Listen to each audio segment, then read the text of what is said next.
Jaycee Lee Dugard was an 11-year-old girl from South Lake Tahoe, California. Originally, she and her family were from Orange County. However, they decided to move to South Lake Tahoe as it was a much safer environment for kids. Now, Jaycee lived with her mother Terry, her stepfather Carl, and her little sister Shauna. And based on my research, it seems that Jaycee's biological father was completely out of the picture and had no involvement in her life whatsoever. On June 10th, 1991, just 9 months after moving from Orange County, Jaycee Lee Dugard was walking to the bus stop as it was just a regular day. Her mother Terry was at work and Jaycee was thinking about an upcoming field trip with the rest of her 5th grade class. It was nothing but a regular day in California wherein parents went to work and kids went to school. However, when Jaycee was halfway up the hill to the bus stop, a car pulled up. She thought that this was probably someone who was lost and was going to ask for directions. However, the driver got out of the car and tased Jaycee. She fell to the ground unconscious, and this is when the man picked her up and shoved her into the vehicle. And this happened so quickly. In just a matter of a few seconds, 11-year-old Jaycee Lee Dugard was gone. Now, her stepfather Carl actually witnessed all of this. However, he did not have his car keys with him at the time and instead hopped on his bike in an attempt to chase this car down and save Jaycee. However, it was too fast and he eventually lost sight of the vehicle. He reported this to the police right away, but law enforcement only arrived at the scene 1 hour later, and by this time, Jaycee was long gone. Now, Carl did his best to describe what the man and the car looked like. It was a two-toned gray sedan. He also noted that the man was not alone and that there was a woman on the passenger seat. Hundreds of volunteers from the community stopped whatever it was that they were doing and started to help with the search for Jaycee. However, their search efforts would be fruitless. Now, as soon as Jaycee regained consciousness, she immediately tried talking to her abductors, saying that she came from a regular family and that her parents had no money for ransom. She found out that the man who tased her was a guy named Philip Garrido, and his accomplice, the woman in the passenger seat, was actually his wife, Nancy, who helped him in abducting a little girl as a gift. Now, the couple brought Jaycee to their home in Contra Costa County, which was around 185 miles or more than 4 hours away from Jaycee's home. Philip then handcuffed Jaycee and brought her into the shower with him, where he SA'd her for the first time. And Nancy was completely aware of this. She knew what her husband's intentions were, and she loved him so much that she just went along with it. Now, after this, Jaycee was put into one of the sheds in their backyard. This was an extremely small room with no ventilation, no windows, and was completely soundproof. Philip also told Jaycee that if ever she did try to escape, he had attack dogs waiting for her. He then gave her a bucket to use as a toilet and just left her there all alone and afraid. Now, during her captivity, Jaycee was taken advantage of almost every single day. Eventually, the Garridos started bribing her with fast food and even gave her cats as companions. However, this wouldn't last long because the cats would suddenly disappear one by one until none was left. Now, Jaycee was then provided with a television and a journal to keep herself entertained. However, she was not allowed to watch the news as the Garridos were afraid that if she saw any media coverage on her disappearance, it might trigger her to make an attempt to escape. Now, while all of this was happening, Jamie's mom, Terry, and some of her friends actually quit their jobs to focus on the search for Jaycee. Terry and Carl made a number of TV appearances and pleas to get Jaycee's story out there. They searched multiple states and even came out with a song to help spread the word. Eventually, Jaycee was moved to a larger shed and she would spend years there. Yes, years. On April 13th, 1994, almost 3 years after her abduction, Philip and Nancy told the 13-year-old Jaycee that they think that she could be pregnant. And she was. She was 4 months pregnant at the time. And once this was confirmed, she was given TV shows and books about pregnancy and childbirth to watch and read. There was no way in hell that the Garridos would take a risk and bring her to an actual hospital to give birth. So Jaycee had to learn all of this on her own. On August 18th of the same year, Jaycee, who was now 14 years old, she started to experience contractions while she was alone in the shed with no way of communicating or even calling out to Philip and Nancy. As I have mentioned, these sheds were way deep into their backyard and they were completely soundproof. Now, after many hours of being in pain and all by herself, the Garridos finally checked on Jaycee and helped her deliver a baby girl. And instead of seeing this as something negative, I mean, she was 14 and she just had her captor's baby. Jaycee saw her baby as a glimmer of hope, something that she could live for. Now, this baby girl was named Angel, and just 4 years later, in 1998, Jaycee birthed yet again another baby girl, fathered by Philip, and she named this baby Starlet. Now, of course, Jaycee and her daughters were getting more attention from Philip, and this made Nancy extremely jealous. She told Philip that she was not happy with this arrangement anymore. So he told the now 17-year-old Jaycee that from now on, Angel and Starlet will be raised thinking that Nancy was their mother and Jaycee was their older sister. And this devastated Jaycee. For her, Angel and Starlet were the only positive outcome of this whole ordeal. And now they were gonna grow up thinking that Nancy was their mother. It completely broke her heart. Now, sometime in the 2000s, Philip decided to open up a small printing business, and knowing that Jaycee will no longer try to escape, he decided to let her work for him. They changed her name to Alyssa and had her working at the back of the office. However, even though she couldn't talk to the customers face to face, she was able to talk to at least one person over the phone. However, she never mentioned anything regarding her situation. Now, Philip was actually on probation at the time. He committed a kidnapping back in 1979 and had a few SA charges after that.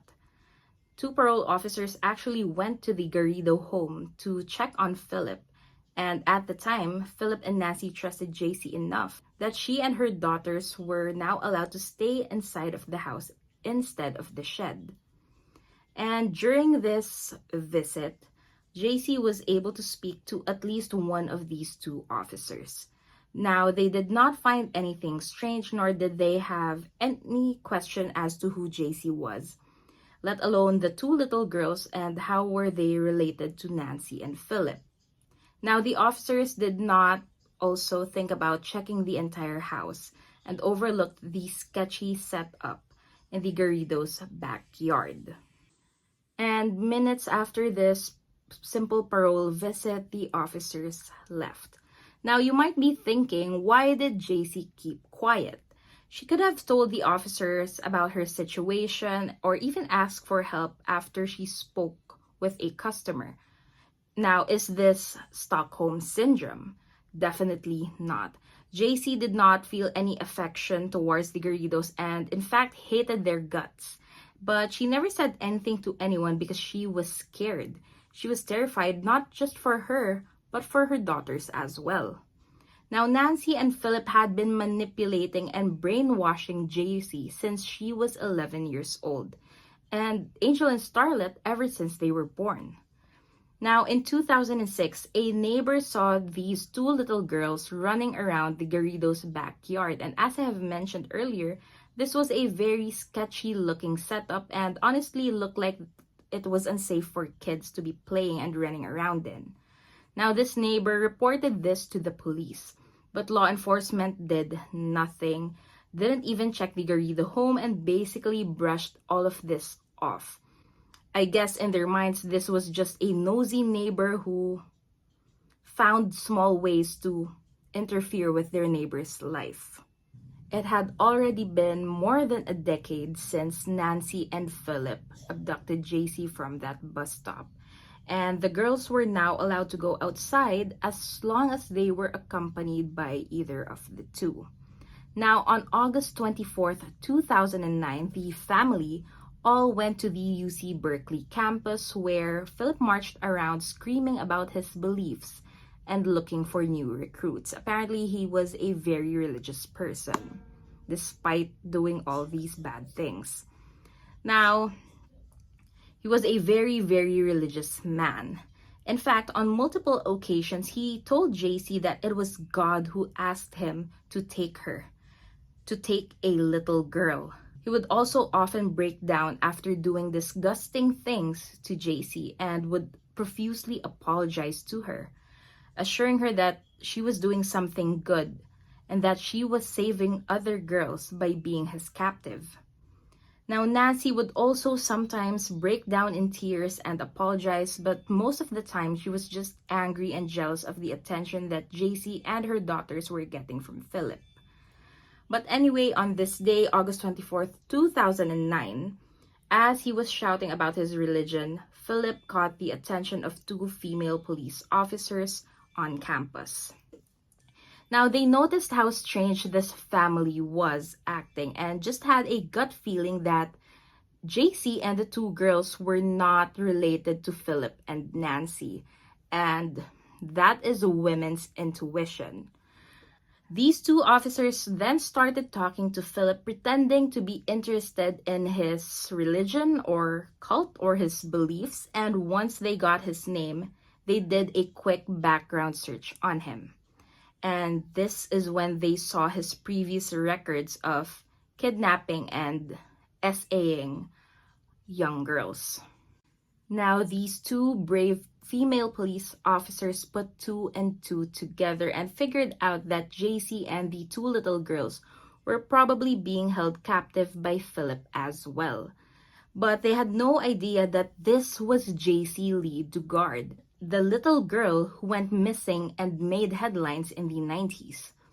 They then took the entire family to the police station where they held Philip and Nancy in custody while they tried to talk to Jaycee and figure out her situation.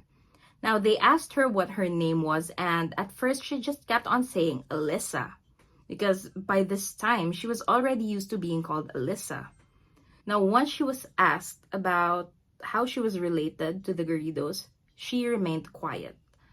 But after a few more minutes of telling her that she was now safe and that everything is going to be fine, Jaycee finally asked the officers for a piece of paper so she could write her name on it. Basically, she wanted to write her name down because she was too afraid to say it out loud.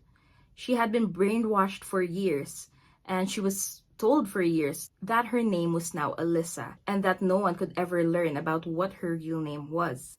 Jaycee wrote down her real name on this piece of paper, and the investigators could not believe it. They found Jaycee Lee Dugard, alive and well after she initially went missing 18 years prior. Yes, 18 years. Jaycee was abducted and held captive for almost 2 decades. She was now 29 years old, and her daughters Angel and Starlet were 15 and 11 respectively. And if you think about it, Jaycee was 11 when she was abducted, and she spent most of her life, at this point, she spent most of her life in captivity, while her daughters, Angel and Starlet, who were 15 and 11, spent their entire life kidnapped. Now, the police officers then told Jaycee that they were going to get in contact with her mother and that she would be able to see her soon. And Jaycee, at first, even after knowing that she was now free, couldn't believe that she was finally going to be able to see her mom after 2 decades. The police officers called Terry, who was at the office, and told her about the great news. She immediately drove to the police station and got reunited with her little girl after 18 long years. Jaycee Dugard is now in her 40s and had written a book about everything that she experienced during her abduction. She and her daughters went to therapy and are now all doing well. Now, the Dugard family was also awarded $20 million by the state of California after 2 parole officers who visited the Garrido home failed to do their jobs properly. Philip and Nancy are, of course, incarcerated, and they both pleaded guilty to kidnapping and rape. Philip Garrido is now 72 years old and is currently serving 431 years in prison without the possibility of parole, while his wife Nancy, now 67, is serving 36 years to life with the possibility of parole after 18 years. So, just a recap, Jaycee Dugard was 11 years old when she was kidnapped. She was kept in captivity for 18 years and got out at 29 years old, the same age as I am right now. She had her first daughter, Angel, at the age of 14 and Starlet at age 18. Jaycee is now 42, while Angel is the same age as me. She is 29 this year and Starlet will be 25. And I guess it's safe to say that the Garridos will never, ever see the light of day again, especially Philip, and they both deserve it. It is still possible for Nancy to get out on parole. However, she will have her first parole hearing in 2027, 4 years from now. So, if ever she does get out, she would be 71 years old already. But I highly doubt that she would be released ever. And you know what? She does not deserve freedom because, in all honesty, even though Philip did all of the heavy lifting in this entire case, Nancy was still an accomplice. I mean, she helped her husband take a kid because she too was deranged. Anyway, that is all the information that I have for you guys. As usual, I would love to hear your thoughts on this case, and should there be any other case that you would like for me to cover, please let me know. Thank you so much for tuning in, and I will see you guys on my next video for Crime Must Day 2.